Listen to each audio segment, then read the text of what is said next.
إصدار شهادات جديدة وتغيرات كبيرة بأسعار الفايدة ببنك مصر. تعال نشوف الشهادات والفايدة الجديدة. بس قبل ما نبدأ الفيديو يا ريت تدعمنا بلايك للفيديو وتشترك في القناة، فعل الجرس عشان يوصلك مننا كل جديد. ما تنساش تاخد جولة في القناة فيها كل ما يخص البنوك واستثمار أموالك أفضل استثمار من أول 1000 جنيه لأسفل الفيديو في أول تعليق كل روابط الشهادات وأفضل استثمار لك. لازم تشاهد الفيديوهات قبل ربط أي شهادة. بعد اللايك والاشتراك في القناة تعال بينا نشوف الفيديو الجديد. بدأت البنوك المصرية بإصدار شهادات مرتفعة وذلك بسبب نسبة التضخم بسبب المتغيرات العالمية، وهنتكلم في الفيديو على كل الفوائد التي تم رفعها والشهادات. وأول شهادة معانا هي شهادة بنك كيو إن بي الأهلي الذي أعلن عن إصدار شهادة ادخارية جديدة لمدة سنة ونصف أي 18 شهر، والعائد عليها إما سنوي أو شهري. فالعائد السنوي بيصرف في نهاية المدة والعائد عليها بيكون 22.5%، بينما العائد الشهري بيصرف شهريا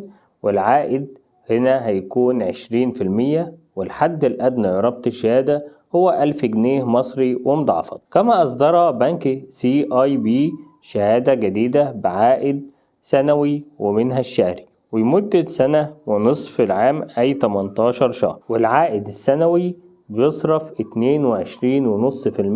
في نهاية المدة، بينما العائد الشهري هيصرف 20% ويصرف العائد هنا شهريا لمدة 18 شهر. الحد الأدنى لربط الشهادة هو 100,000 جنيه ومضاعفتها 1000 جنيه مصري. أما بنك مصر فقرر رفع أسعار الفايدة على الودائع ب2% بالبنك لتصبح من 375 من 1000% ليصل أعلى عائد على الودائع بعد رفع الفايدة إلى 8.5%. وهناك تغيرات أخرى هنشرحها في الفيديو القادم في الشهادات وفي الفوائد، فما تنساش الاشتراك وتفعل الجرس ولايك للفيديو عشان يظهرك الفيديو القادم فيديو هام جدا.